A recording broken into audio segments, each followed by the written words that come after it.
Bonjour à tous, bienvenue dans Direct Santé. Direct Santé qui vous parle tous les jours de pathologie, de traitement ou encore de gestes nécessaires pour préserver une bonne hygiène de vie.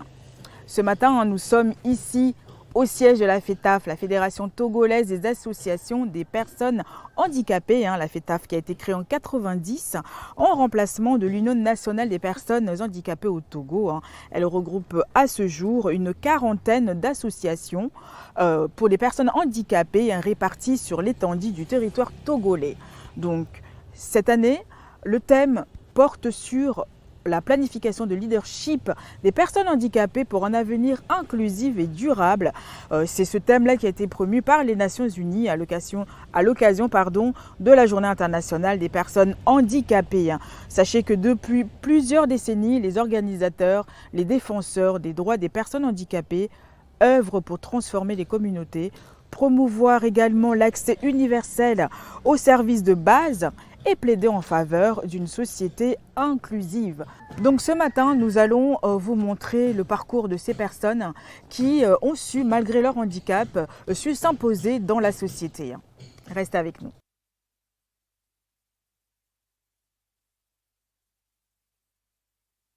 Comme je vous le disais, ce thème d'aujourd'hui qui nous réunit, c'est amplifier le leadership des personnes handicapées pour un avenir inclusif et durable.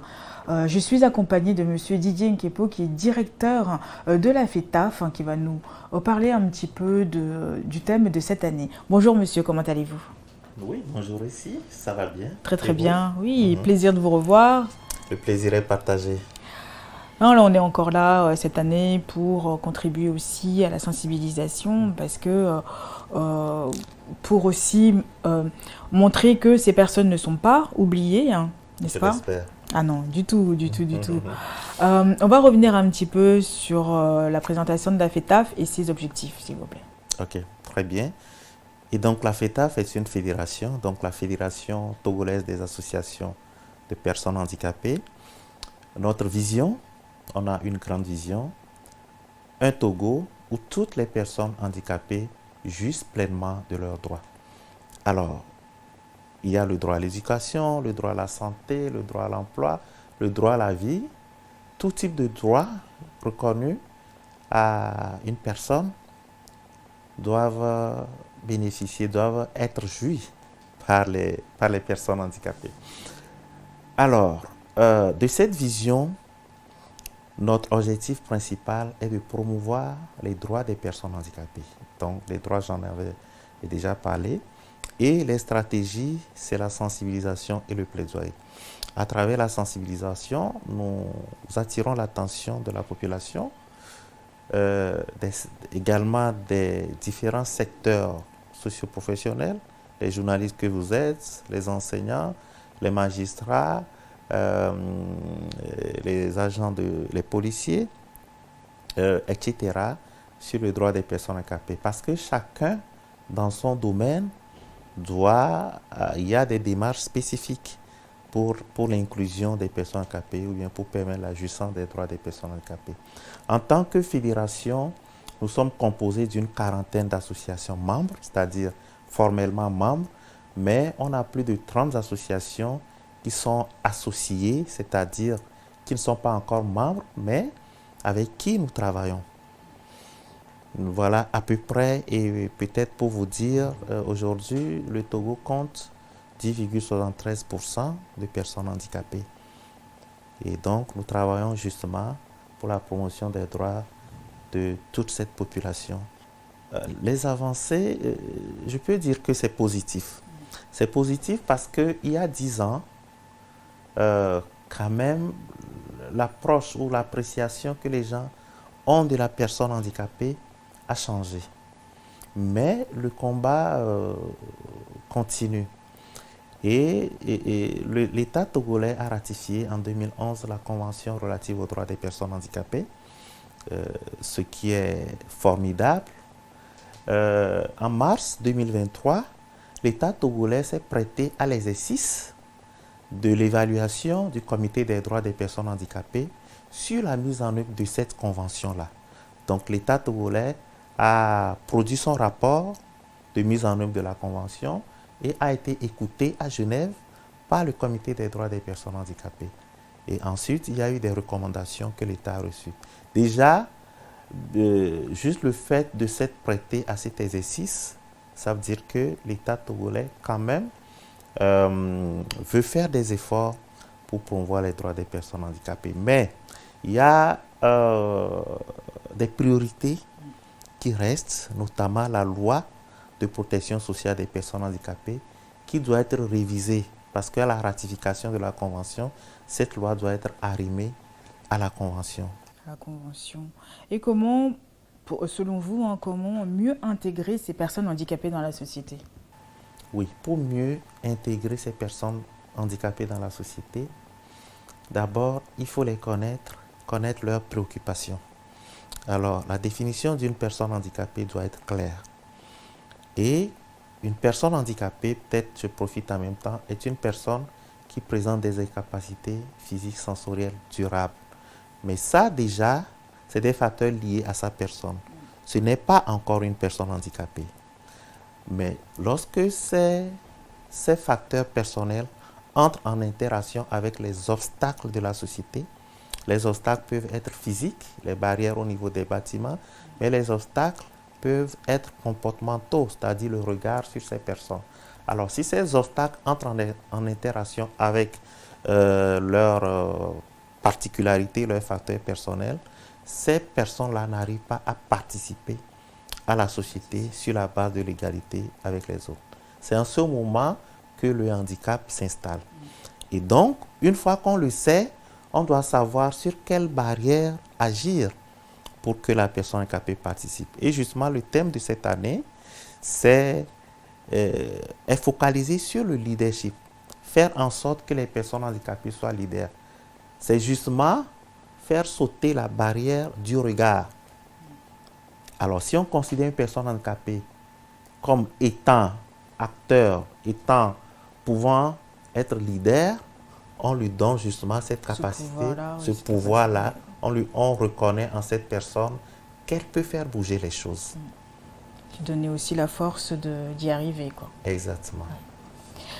Bon, en tout cas, merci beaucoup. Donc, est-ce que la FETAF a prévu des choses cette année en faveur de ces personnes handicapées? Oui, cette année, comme d'habitude, c'est des occasions pour sensibiliser, etc. Donc, on a prévu plusieurs activités. Le 29 passé, le 29 novembre, le vendredi, on a valorisé les artistes handicapés. Et à travers une nuit que nous avons dénommée Nuit de l'inclusion, où nous avons invité les artistes handicapés et les artistes non handicapés pour démontrer que les personnes handicapées ne sont pas dans un monde à part. Donc, on a fait l'inclusion et ça a été magnifique. Donc, on a eu la présence des autorités. Madame la ministre de l'Action sociale, beaucoup d'autres autorités étaient là pour découvrir les talents artistiques des personnes handicapées. Mais avant, on a fait des conférences, des tables rondes sur des thématiques comme l'accès aux technologies d'assistance. Alors, demain, on fera une autre table ronde au ministère sur les questions d'emploi et de changement climatique, justement en lien avec le handicap. Il y a que nous faisons plusieurs émissions, mais en janvier, je pense le 25 janvier, on va participer à la Journée nationale du sport. Et on permettra aux personnes handicapées de démontrer également leur capacité à faire du sport. Merci beaucoup. On a d'autres surprises pour vous. Restez avec nous. Mon rôle ici consiste, comme mon titre le dit, à veiller à l'inclusion des personnes handicapées, d'abord dans les politiques, dans les programmes, dans les stratégies nationales de développement de façon générale. Donc, veiller à ce que cette thématique-là soit prise en compte. Donc, en participant aux activités de l'État, du gouvernement, des différents ministères sectoriels. Donc, je veille à ce que la thématique du handicap, la dimension du handicap soit prise en compte. Donc ce que nous faisons, disons que nous accompagnons l'État dans la mise en œuvre de ces politiques d'inclusion sociale des groupes vulnérables de façon générale et en particulier des personnes handicapées. En parlant d'inclusion, nous sommes dans plusieurs domaines, santé, éducation, emploi, en tout cas tout ce que nous devons faire pour que les personnes handicapées soient épanouies, soient heureuses. Donc nous touchons tous les domaines, c'est vraiment transversal. Et c'est pour ça, comme je le disais tantôt, nous travaillons avec tous les ministères pertinents pour nous, pour que les personnes handicapées vivent mieux, pour que les personnes handicapées soient incluses et participent effectivement à la vie sociale. Le dernier recensement général de la population a pris en compte les personnes handicapées. Aujourd'hui, nous avons des chiffres officiels sur les personnes handicapées, chose que nous n'avions pas par le passé. Donc, ça fait 10,13% de la population qui est en situation de handicap. Donc c'est un élément très important parce que si nous n'avons pas les chiffres sur les personnes handicapées, comment nous pouvons les assister, comment nous pouvons les inclure dans les différents projets, etc.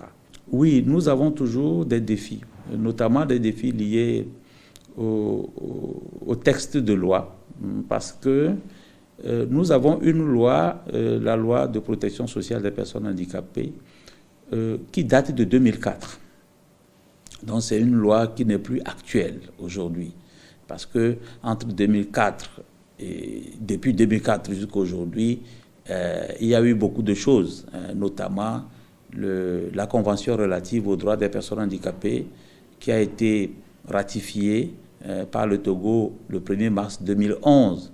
Et il est urgent que la loi de 2004 puisse être révisée conformément ou à la lumière de cette convention-là. Donc, cette loi mérite d'être actualisée. C'est vrai que le processus est en cours, mais jusqu'alors, nous n'avons pas encore une loi révisée. Donc, ça, c'est un élément qui constitue un défi pour nous dans notre travail.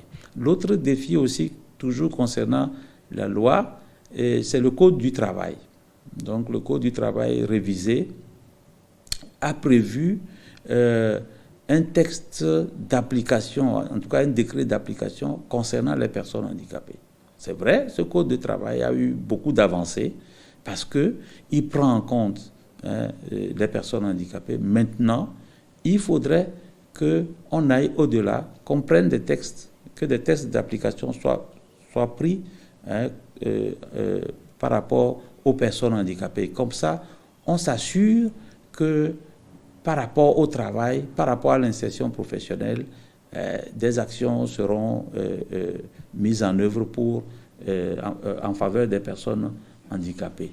Alors, l'insertion professionnelle, ça se fait à plusieurs niveaux. Bon, d'abord, au niveau de l'État, c'est par voie de concours. Lorsque l'État lance des concours de recrutement, alors la FETAF, chaque fois, fait des plaidoyers pour que les personnes handicapées diplômées, dont nous avons d'ailleurs les listes, puissent être prises en compte et puissent intégrer la fonction publique. Ça, c'est au niveau de l'emploi public. Alors, au niveau de l'emploi privé, c'est là où il y a un peu de difficulté. Vous savez comment le secteur privé recrute, vous voyez. Donc, c'est par voie d'appel à candidature, etc. Et donc, lorsque les personnes handicapées candidatent, ce n'est pas évident automatiquement qu'elles puissent être recrutées. Parce que nous constatons qu'il y a toujours une discrimination sur la base du handicap.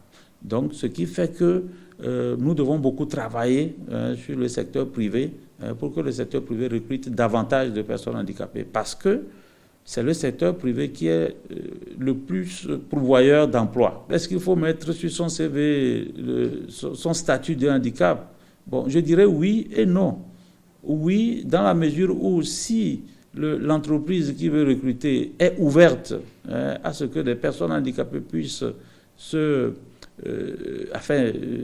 puissent postuler, alors là, oui, on peut mettre ça sur notre CV. Et d'ailleurs, ouais, nous avons fait un plaidoyer aussi pour que lorsque les entreprises veulent lancer des appels à candidature, qu'elles puissent mettre en bas que les candidatures des femmes et des personnes handicapées sont encouragées. Moi, je crois que si une entreprise met cette formule dans son appel à candidature, eh bien, les personnes handicapées sont autorisées donc, à pouvoir le mettre. Maintenant, si l'entreprise ne le met pas, c'est un peu risqué parce que souvent, lorsque les gens voient déjà que c'est une personne handicapée, ils sont découragés.